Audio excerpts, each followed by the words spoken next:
It's time to fasten your seatbelts because this week's AAA High Roads is ready to roll. This week, we put a little spring in our step and head to Colorado. Colorado Springs, to be exact. We'll begin at the top with a thrilling bike ride down Pikes Peak. Fantastic! And get a big dose of terror at the Cave of the Winds. Then head to the Garden of the Gods and, finally,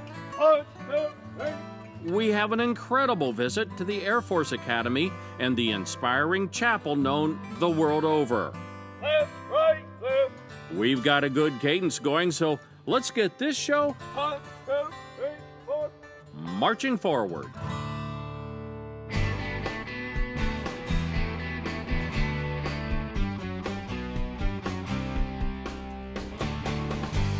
Hi, everybody, and welcome to our show for this week. We're in Colorado Springs, which I think is one of the most scenic areas in the entire West. But this is not a place you just come to see. This is a place you come to see and do. And what we are going to do first is go to the top of Pikes Peak, get on a bike, and ride all the way to the bottom. 19 miles of downhill fun.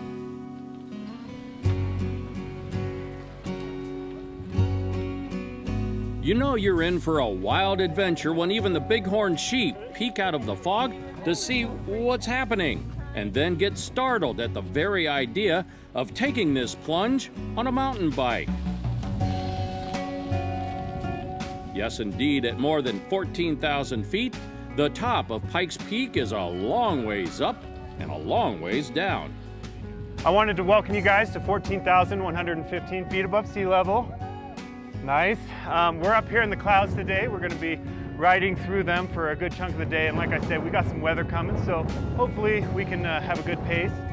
Lots of people visit Pikes Peak, and a most popular way to summit is by taking the famous Cog Railroad. Now, not nearly as many people choose to use mountain bikes to make the descent, but in my book, this is the ultimate use of gravity and grip on the brakes.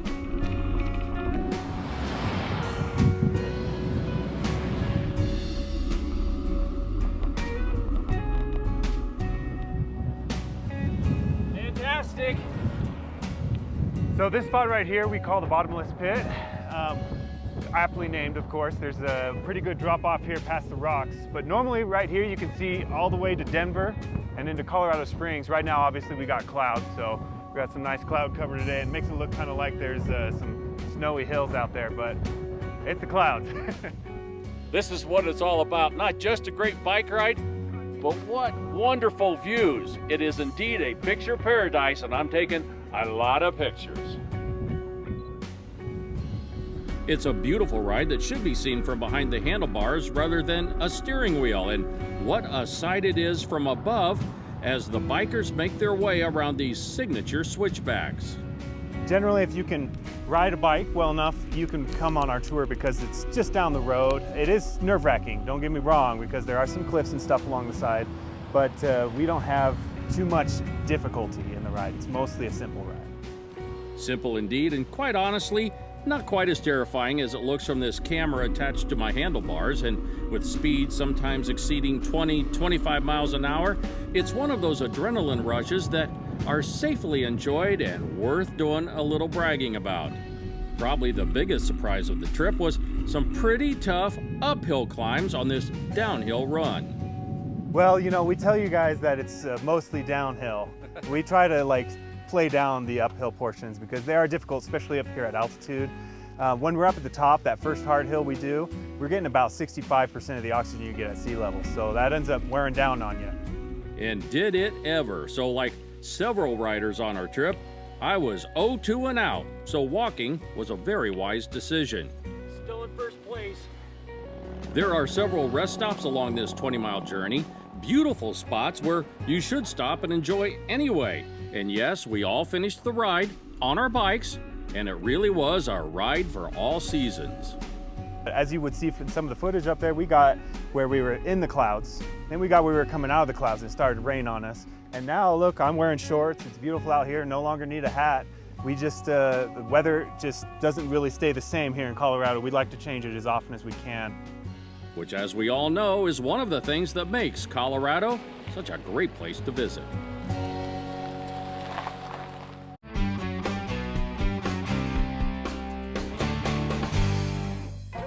When it comes to family fun in Colorado Springs, the drive through this archway is a sure sign you're headed in the right direction. To the Cave of the Winds. It sits tightly onto the mountain near Pikes Peak, and the park has some different surprises you might not be expecting when you hear the name.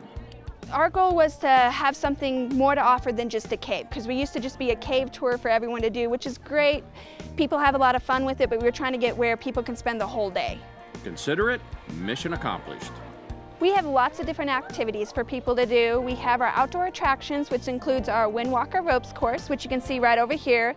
Perched 600 feet above Williams Canyon, the maze of steel beams, ropes, and ladders makes the climb a pure thrill. A full-body harness attached overhead makes it safe to navigate the different challenges, but that doesn't take away the fun of this adrenaline-filled adventure. There's also a challenging climbing wall, which is really just a warm-up. With a nod to the bats that call the caves home, the Cave of the Winds has another adrenaline challenge for guests, a modified zipline called the Batapult. Of course, as an adrenaline junkie, I was all ready to strap myself in and give it a go. I'm told this is like the world's only anti-gravity zip line, where you zip down with gravity, then defy gravity coming back up. I don't know why I do these things, but I'm sure. Whoa! All right, I am loving this every way. Actually, you're so taken with everything around you that it's really not scary as far as just like plunging down to a canyon, except for that part. But at least you know you're stopped. And now we'll head back up, defying gravity. And I'll tell you what, look at the views around here. Talk about a thrill. The round trip sends you across Manitou Springs Canyon and back. Back, safe and sound. Speeding along at nearly 30 miles an hour. And unlike the typical zipline harness, this ride features 2 seats, so you can share the experience. All right, here we are at the Cave of the Winds, about to enter the cave now. And you can see on the sign, we're open year round, and it is 54 degrees. Always. Mother Nature's air conditioning. No, I'm neither a caver nor a spelunker, but I am fascinated with caves, and exploring the inside of this one will keep you from ever looking at a mountain the same again. This is called Zephyr's Dome, and it was formed by water flowing down through here. And when it got down here, it hit a dead end where that tunnel starts. And all it could do was form a whirlpool. More water came down, the whirlpool got higher, and that's how that whole dome was carved out. It was 2 brothers playing hooky from a church group who first discovered the caves back in 1881. And later a stonecutter from Ohio excavated several passages and began offering tours. This is called the Crystal Palace. Crystal Palace? Yes, sir. The caves are a geologist's dream with hundreds of stalagmites and winding caverns. An inside view of the work of Mother Nature and just how long it takes her to create this natural art. Back in the light of day, it was time to go from stalactites to staggering heights at the Cave of the Winds with the fear factor known as the pterodactyl. The guy who invented this ride, he's done all the thrill rides up on top of the Stratosphere Hotel in Las Vegas.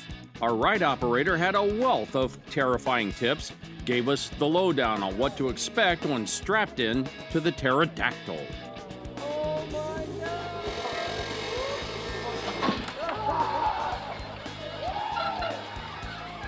You go down 180 feet in total and 180 feet out.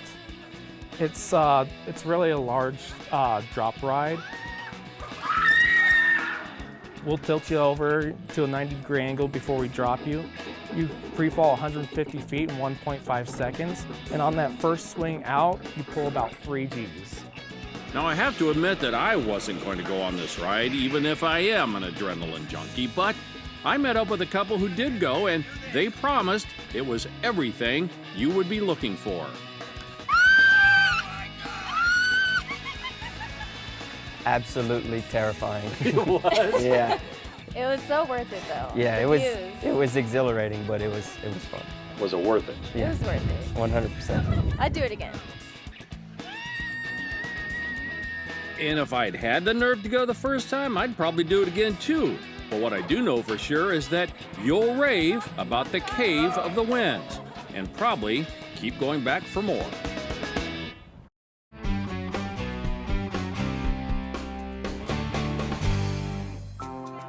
If ever there was a chance to add to the list of the 7 natural wonders of the world, the Garden of the Gods in Colorado Springs should definitely be in the running.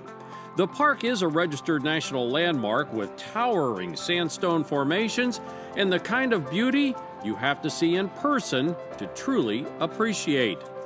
Our guide for the day was park interpreter Andrew Rizzo, and he did a great job simplifying this incredible geology, something scientists come from all over the world to study. I've been told to think of Pikes Peak as a giant iceberg, where we are seeing the very top portion of that rock, that granite that was formed deep beneath the surface of the earth, and the rest of it is still underground, still being slowly cooled and pushed up, and still even now pushing those fans upwards. So what you see here is those fans, the looser gravels, dirt, and mud has eroded away, and the harder stone has been revealed. The 300-million-year-old formation that created the Garden of the Gods actually runs the entire Front Range of Colorado. This just happens to be where erosion has revealed it. The park was once privately owned, then it was given to the city of Colorado Springs in 1909 with the provision that it would be free to the public, which literally makes it a priceless natural wonder.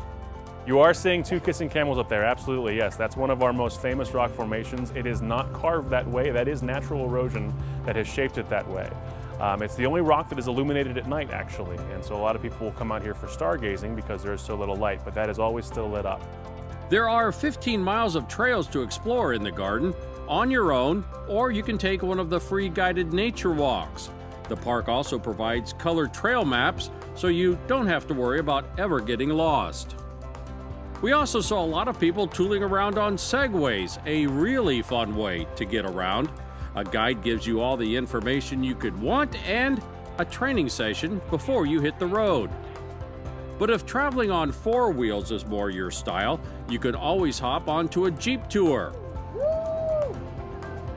With some colorful folks leading the way, it's another great way to make sure you don't miss a thing. So this is North Gateway Rock. You have North Gateway and South Gateway. They're some of the major formations in this area.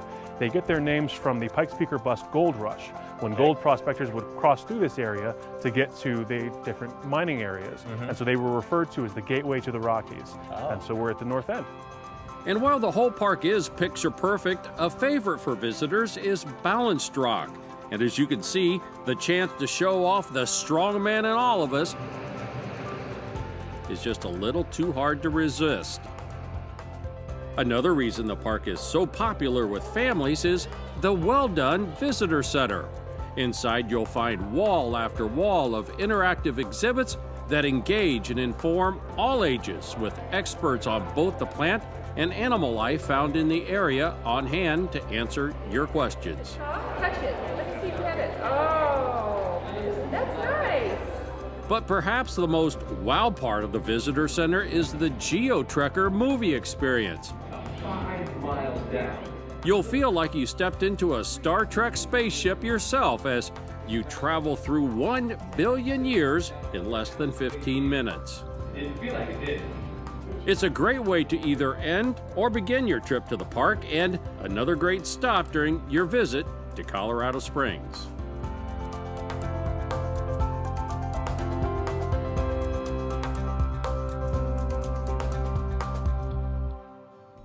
As many of you know, Colorado Springs is a military town. There are several bases in the area, probably the most famous, Cheyenne Mountain. But only one installation lets you come in and visit on your vacation.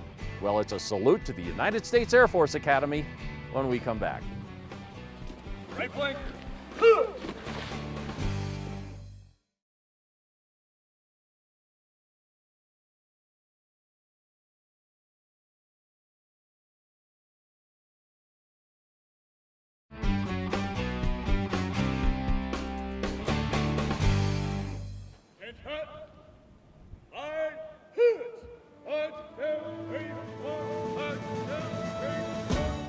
Talk about getting your attention. What could be a more inspiring sight than to see a group of incoming cadets in marching formation? Right flank. I can't think of a better way to begin our visit to the Air Force Academy in Colorado Springs. And what an impressive visit it turned out to be, and in several different ways. We caught up with these first-year cadets on the mall of the Academy as they spent the day learning more about the place where they will spend the next 4 very rigorous years of their lives. There are definitely ups and downs to it. The pace is pretty breakneck most of the time. I would say we spend almost all of our time studying or marching or doing some sort of military function, going to football games, supporting our classmates. But the opportunities you get here are absolutely outstanding. The soaring program's great, the jump program's great. Obviously we live in one of the most scenic and beautiful areas in Colorado, which can't be taken for granted. So we enjoy it, but it's definitely a rough pace to keep up with. Zachary Sokolovsky is a third-year cadet or junior, and one of the upperclassmen leading this basic cadet training. A point of pride, especially when visitors are watching. Absolutely, it keeps us looking sharp. We enjoy the attention. A lot of parents like to check on their kids from time to time, so we make sure we're looking our best for them. It makes us feel prideful in our institution. The Academy is an accredited 4-year university where students earn a Bachelor of Science degree and most any other degree offered at any university. Each class starts off with about 1,200 students, and of course, for many, it's all about earning those wings. All eligible freshmen will be put into a glider program and will get to actually soar the skies right over USAFA. If they're good enough, they'll get to fly the glider by themselves by the end of it and be awarded and dunked in a tank. It's a pretty fun ceremony.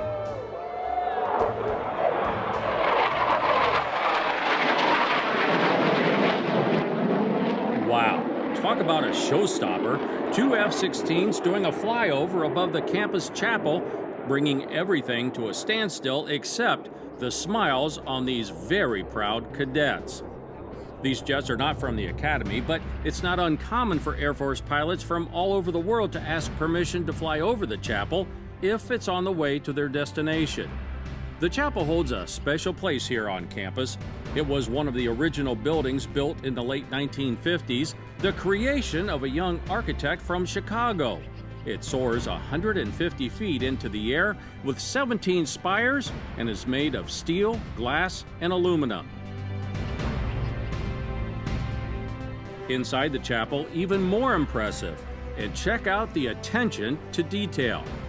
The ends of the pews have a very distinct shape. They're shaped like half a wooden propeller that you would see in an early World War I aircraft when propellers were made out of wood. They're also capped with aluminum strip, the backs of each pew, to signify the leading edge of a modern aircraft jet wing. And even the cross behind me, that tall cross, which is 46 feet tall, if you look at the crossbar, it's sloped down to resemble wings or propellers. Nearly 1 million people a year visit the chapel, with the Protestant level on top and the Catholic chapel, Jewish, and Buddhist chapels beneath. Of course, the Academy isn't just about the chapel. The Visitor Center is a great spot to learn more about the Air Force and what the cadets' lives are like. People's first stop is to the Visitor Center. There, they have a gift shop where they could buy souvenirs. We also have several exhibits, including a cadet dorm room, so they can see what their living conditions are like. And during the school year, around lunchtime, we'll have people line up against the wall to watch the cadet wing, 4,000 strong, march to lunch. Now, we didn't have the opportunity to experience that march, but we may have done one better with some personal attention from these brand new cadets. An unforgettable day all the way around. Visiting Colorado Springs, our crew stayed at the vintage Buffalo Lodge Bicycle Resort. Located near the Garden of the Gods, it's the perfect place for visitors who enjoy biking the sights. Rooms are bike-friendly, bike art impressive, and you might even meet some world-class riders as we did.